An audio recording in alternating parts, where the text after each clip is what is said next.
तू अमीर हरम मैं फकीर हजम।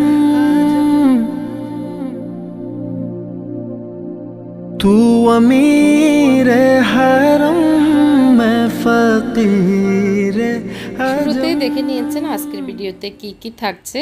সহজ এবং খুবই ঝটপট তৈরি করা যায় সেরকমই দুটি নাস্তা তৈরি করে নিয়েছি এবং নিজেই একটি টেবিল ক্লথ বানিয়ে নিয়েছি ব্লক প্রিন্ট করে।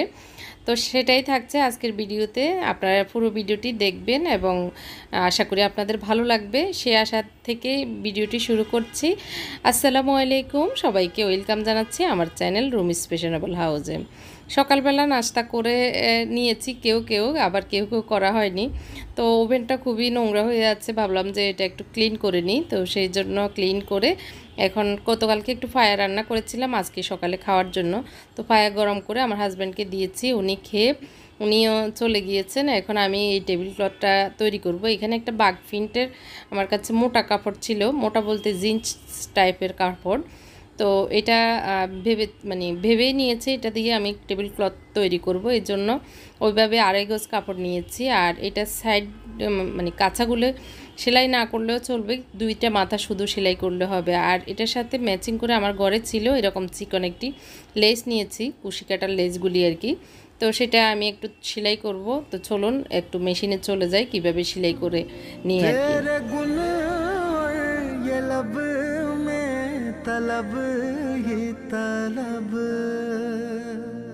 তো প্রথমে আমি লম্বার দুই মাথাটা একটু বোটে সেলাই করে নিচ্ছি, মানে উল্টিয়ে এভাবে একটু চিকন করে সেলাই করে নিচ্ছি। আর চওড়ার যে মাথাগুলি সেগুলি ওই রকম সুতো উঠবে না। তো ভাবতেছি যেহেতু লেস লাগাবো আবার বাড়তি এত লম্বা দুইটা সেলাই করা লাগবে দুই পাশে, তো সেটা আর করব না। তো আমি লেস কিভাবে লাগাবো সেটাই দেখাচ্ছি। এদিক দিয়ে আকাশে খুব মেঘ ধরেছে, যদিও এই ভিডিওটি কয়েকদিন আগেরই। তো এখন তো অনেক গরম পড়তেছে আর বৃষ্টির তো লক্ষণই নেই। তো আল্লাহ আমাদের সবাইকে রক্ষা করুক। এই যে আমি দুই মাথাটা সেলাই করে লেসটা এভাবে লাগিয়ে নিচ্ছি একটু দূরত্ব রেখে আর কি, একদম সাইডে সেলাই করছি না। আমার মনে হয়েছে একটু 1/2 ইঞ্চি একটু সাইডে লাগালে, দূরে লাগালে তাহলে দেখতে একটু ভালো লাগবে এই জন্য। তো আমি কর্নারগুলি একটু কিভাবে করছি সেটা দেখাচ্ছি আর কি। আপনারা যারা সেলাই ভালো জানেন এবং সেলাই করতে পছন্দ করেন তাদের হয়তো একটু আইডিয়া আসতে পারে আর কি। আর যারা ভালো জানেন তো তারা আমার থেকে অনেক দক্ষ, ভালো, সেটা তো আর বলা অপেক্ষা রাখে না।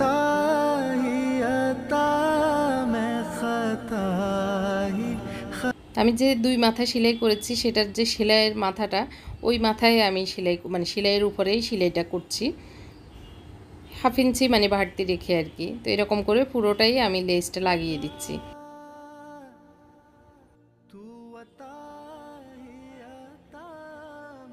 তো এই টাইগার প্রিন্টটা আমি কিছুদিন আগে ওই যে মতিঝিল আইডিয়ালের সামনে থেকে নিয়েছিলাম। তো একটু ডার্ক কালারের নিয়েছি যাতে করে কোনো ঝোল টোল পড়লে দেখা না যায় বা পানি টানি পড়লেও দেখা না যায়। আমি যেহেতু উপরে ক্লথ বিছাবো না এই জন্যই এই টেবিল ক্লথটা সেলাই করে নিচ্ছি। তো এর মধ্যে বৃষ্টি চলে এসেছে, খুব জোরে বৃষ্টি হচ্ছে। আমি জানালাটা একটু ফাঁক করে দিয়েছি, খুব ঠান্ডা বাতাস আসতেছে, ভালোই লাগছে। তো এটা যেহেতু চিকন লেস আমি একটা সেলাই দিচ্ছি, দুইটা সেলাই হাত দিচ্ছি না, অলসতা আর কি যেটাকে বলে। তো আসলে দরকারও নাই দুই সেলাইয়ের, এক সেলাই হলে যথেষ্ট। तू कुजा मन कुजा तू कुजा मन कुजा। তাই তো ঝটফট 10 মিনিটে রেডি হয়ে গেছে আমার টেবিল ক্লথটি। তো এখন টেবিলে বিছিয়ে দেখাই কেমন লাগে। যদিও এই টেবিল ক্লথ বিছানো একটি ভিডিও চলে গেছে অলরেডি, আমি যে প্রোডাক্ট ভিডিওটি দেখিয়েছিলাম সেদিনটাই আসলে সেলাই করেছিলাম। তো এখন আমি সুন্দর করে একটু বিছিয়ে দিচ্ছি মাথাগুলি ঠিকঠাক রেখে আর কি। তো এই তো এরকমই লাগছে। আর আমার মনে হচ্ছে মাঝখানে একটুখানি কিছু একটা হলে ভালো হতো। তো আমি লেস দেখেছি লেস লাগাবো, তারপরে মনে হচ্ছে না লেস দিলে আবার মাঝখানে আমি কিছু রাখতে গেলে একটু উঠা নামা হবে, উঁচু নিচু হবে আর কি। তো এই জন্য ভাবলাম যে একটু ব্লক করে নিই। তো ব্লক করতে গিয়ে দেখি সাদা কালার নাই বা অফ হোয়াইট কালারটা শেষ। তো এখন আমি ওয়ালে যে রং করে ওয়াল পেইন্টের সেই বার্জারের সাদা অফ হোয়াইট কালারটা আছে, তো ভাবতেছি সেটাই নিয়ে নিই। আর এখানে আমি একটা ঢাকনার উপরে একটা পলিথিন দিয়ে দিয়েছি আর একটা ফোম শিট দিয়েছি। এটার উপরে যে আমি ওয়ালের কালারটাই নিচ্ছি, জানি না কেমন হবে, কারণ মনে হচ্ছে যে মানে একবারেও খারাপ হবে না, তবে কালার যেহেতু নেই এটা দিয়ে মোটামুটি চালিয়ে নেওয়া যাবে, অসুবিধা হবে না বেশি একটা। তো আমি ঢেলে একটু ভালো করে ছড়িয়ে দিচ্ছি যাতে করে আমি একটা বড় ডাইসে করব। আর ডাইসটা আমি 10 মিনিট 15 মিনিটের মতো ভিজিয়ে রেখেছিলাম, তারপরে এখন ডাইস দিয়ে কাজ করবো আর কি। যখনই ব্লক প্রিন্ট করা হয় তখন একটু ডাইসগুলি ভিজিয়ে রাখলে তখন ভালোভাবে বসে আর কি। তবে আজকে আমার রঙগুলি সঠিক রং না, তো তারপরে দেখা যাক যতটুকু হয় এই আর কি, যেহেতু নিজে ইউজ করব নিজের জিনিস যেরকমই হোক। তো বিসমিল্লাহ পড়ে ডাইসটা ডুবিয়ে দিলাম রঙের ভিতরে। আর মাছ বরাবর আমি একটু দাগ নিয়ে নিয়েছি, মানে ভাঁজ করে দাগটা করে রেখেছি। তো যেভাবে করব একটু ভালো করে ডাইসটাকে ধরে মাঝখানে চেপে চেপে করছি। তো বেশি যে রং বসতেছে তো সেটা মনে হচ্ছে না, তো আমি আবারও ডাবল করে দিচ্ছি যে দেখি হয় কি না। তো একটু এভাবে ঝাড়া দিয়ে ফিটে ফিটে করতে হয় আর কি। তো মনে হচ্ছে যে ওই যে রঙের কারণে ভালোভাবে বসতেছে না। রঙটা যদি পারফেক্ট রং হতো, মানে ব্লকের যে রঙগুলি সেগুলি হতো তাহলে ঠিকঠাক মতো বসতো। তো আমি প্রত্যেকটাই ডাবল করে এভাবে রঙটা লাগিয়ে দিচ্ছি। তো যেরকমই হোক একটা প্রিন্টের মতো হচ্ছে, তো সেজন্যই আমি এইভাবে করে নিয়েছি মাঝখানটা। তো ছোটো আরেকটা ডাইস দিয়ে সেটাকে আমি মানে চার মাঝখানে আর কি চারটা এই বরফি টাইপের এই ডিজাইনটা করে দিচ্ছি।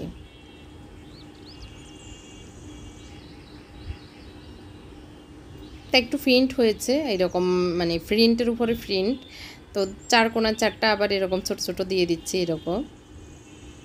তো যেরকমই হোক হয়েছে। এখন আমি চারটা দিয়ে অনেকগুলো রং কিন্তু ভিতরে আছে, ভাবতেছি একটু একটা বালিশের কভার করি, একটু হাতটা ভালোভাবে হোক, এই জন্য চালু হোক। কারণ ইদানিং মন চায় একটু ব্লক করতে ভালোই লাগে এই জন্য। তো এই জন্য আমি এই হলুদ কালারের মানে বালিশের কভারটি এক কালারের ছিল সেটা নিয়েছি। তো এখন এই ছোট ছোট ডাইসটা দিয়ে একটু করে নিচ্ছি আর কি। রং দিয়ে খেলা করার মতো, যেভাবে ইচ্ছে সেভাবেই করা যায়।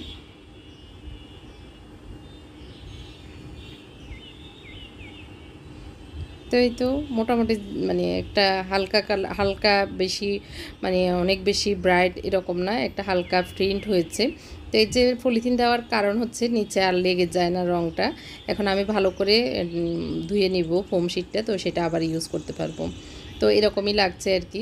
কোণায় চারটা দিয়েছি ছোট ছোট, আর মাঝখানে এরকম হচ্ছে। তো শুকিয়ে গেলে আমি অন্যান্য জিনিস ইউজ করব দিব আর কি। এরপরে এটা রান্নাঘরে চলে এসেছি বিকেলবেলায়।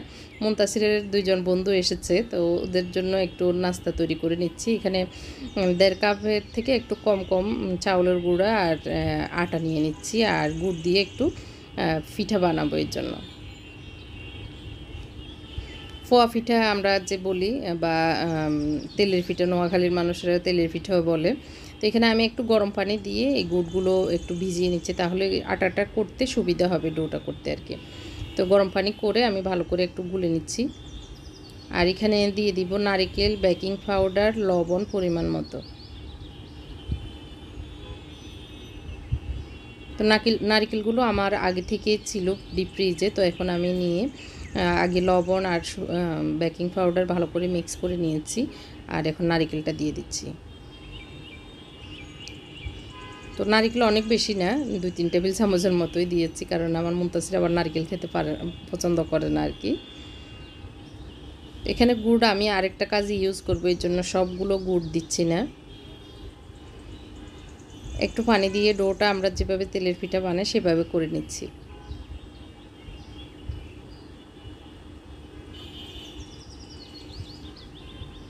এখন একটু চিনি দিয়ে দিচ্ছি, মিষ্টি একটু কম হবে এই জন্য।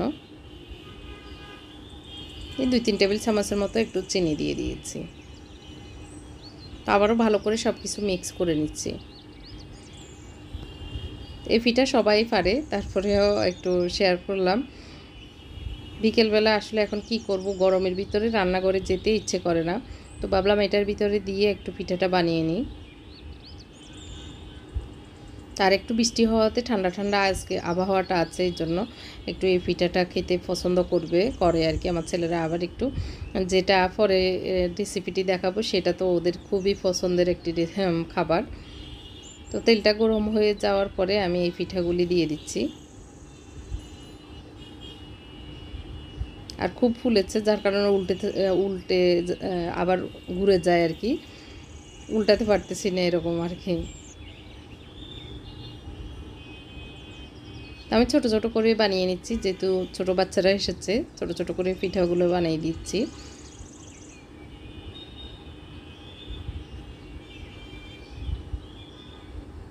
তো ওদের আমার মুনতাসিরদের পরীক্ষা, তো ওরা বন্ধুরা মিলে বাসায় পড়তেছে, এই জন্য বিকেলবেলা এসেছে ওরা। তো এগুলি হতে হতে আমি পরবর্তী রেসিপিটি একটু তৈরি করে দেখাই। এখানে আমি একটি পাতিল নিয়েছি আর দিয়ে দিচ্ছি একটু তেল, একটু দিয়ে দিচ্ছি লবণ। পপকর্ন তো এখন সবার ঘরেই থাকে, মানে কর্ন। তো এগুলি আমি এখানে প্রায় হাফ কাপের মতো নিয়েছি। তো প্রথমে ভাবতেছি একটু কম দিব কিনা, তো তেলটা আসলে অনেক বেশি দিয়েছি, তো যার কারণে আবার মনে হলো না সবগুলোই দিয়ে দিই, কারণ তেলটা আছে ভালোই, তো হয়ে যাবে আর কি।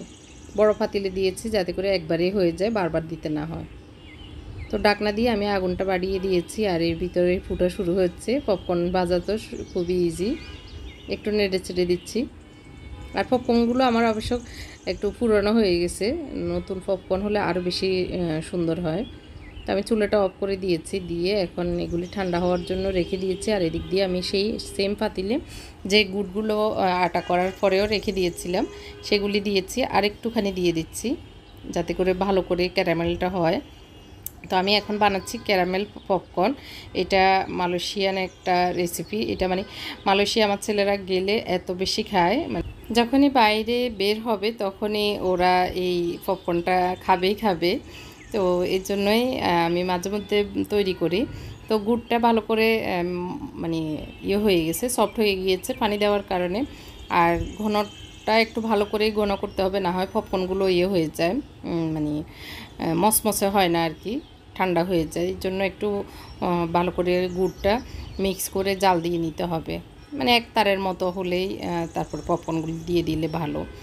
তো এটা খুবই সুস্বাদু হয়। তো এটা অনেকেই আপনারা বানান আমি জানি, তারপরেও আমি আজকে শেয়ার করলাম। তো একটুখানি ঠান্ডা হতেই জমে গিয়েছে আর খুবই মসমসে, খুবই টেস্ট হয় এভাবে করলে। এটা চিনি দিয়েও করা যায়, একদম যে গুড় দিয়ে করতে হবে তা না, চিনি দিয়েও এইভাবে ক্যারামেল করে করা যায়। চিনিটাকে জাল দিয়ে একটু পানি দিয়ে আর কি। তো পিঠাগুলি বাকিগুলি আমি উঠিয়ে নিচ্ছি। তো এইভাবে বাকি পিঠাগুলো সবগুলো বানিয়ে নিব আর কি।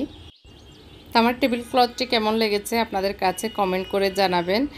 আর এই তো ঝটফট দুইটা রেসিপি আপনাদের সাথে শেয়ার করেছি, আশা করি আপনাদের ভালো লেগেছে।